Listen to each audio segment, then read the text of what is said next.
Hello from Axiom Space Mission Control in Houston, Texas. My name is Bettina Nklang with Axiom Space. With me is Rex Walheim, a veteran of spaceflight. You've spent more than 36 days in space across 3 shuttle missions. You have logged more than 36 hours on 5 spacewalks. Today, Rex, you are Axiom Space's Director of Safety and Mission Assurance. Thank you so much for joining me. My pleasure. Well, a few days ago, we saw the launch of Axiom's Mission 1, Ax1. Wanted to know, where were you and what were you thinking about? Well, on April 8th, I was down at the Kennedy Space Center in the Launch Control Center, and I was watching the launch and watching all the preparations. And it was a very special day for me because not only was it the launch day, but it was actually 20 years ago to the day of my very first space shuttle mission, STS-110. And so I got to watch the launch and think about what was going through their minds as they were riding out toward the launch pad, seeing the rocket for the first time as they turned the corner, and then getting out and kind of looking up at the rocket before they get on the elevator, riding the elevator, and then crossing the gantry and getting into the vehicle. So it was really neat to reminisce on that and what it's like to to just look at that rocket and think, I can't believe I'm really going to ride that thing. And to get on board, and then just to wait while they're doing all the checks as they fill the vehicle for those guys while they're on the vehicle. So I'm sure they hear all the weird sounds and things that are going, well, that's different. And then the big thing is that just a few seconds before liftoff, when the main engines come up and you feel that rumble and think, okay, this is really it. And then bam, the rockets light and you head off and go to space and you feel that jolt and you realize, yeah, this is it. We're really going to space today. It's really an amazing feeling.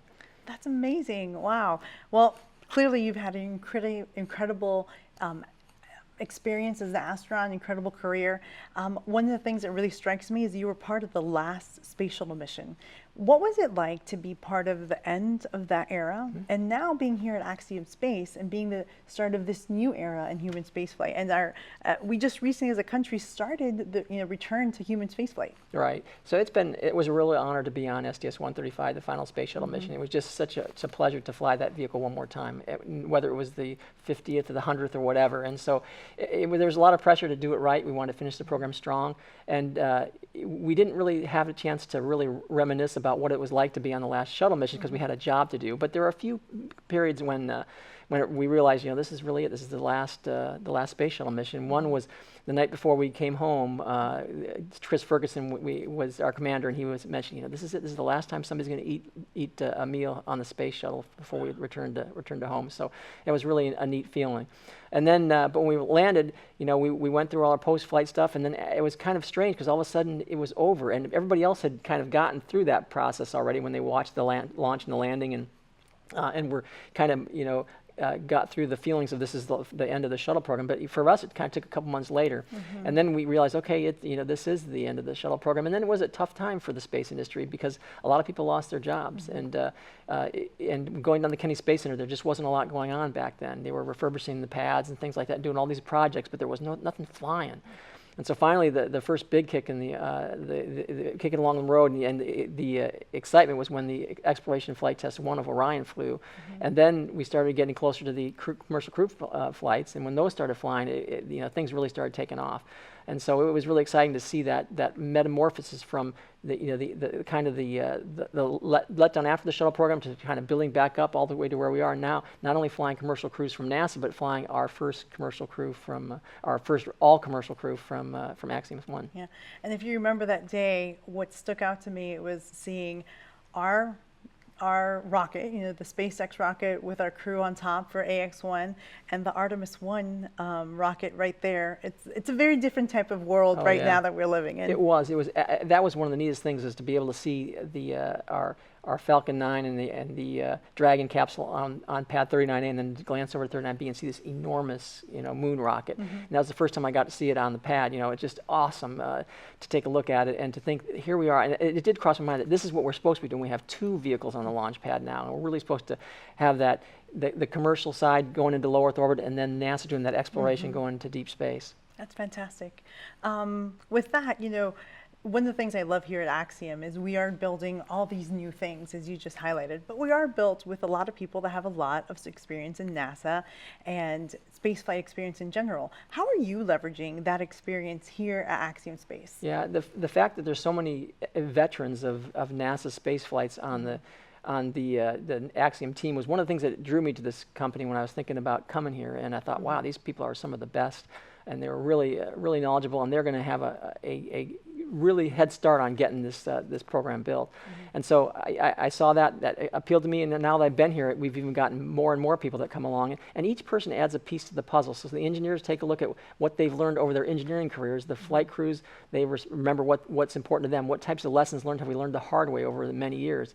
And we try to find those things, where the places where we've tripped up in the past, and then look in the future, because you can't just fight the last battles. You got to look at what could catch us in the future.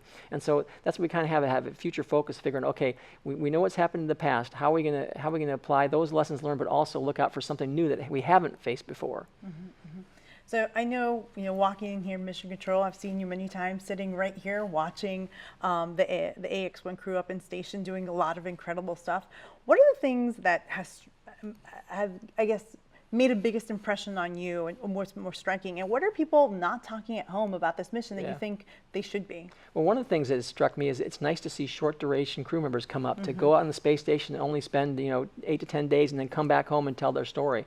It's very important that we have the long duration crew members, because they have to learn about how the space flight affects the human body. So if you want to go to Moon or Mars and we stay there long periods of time, so we can handle that type of thing.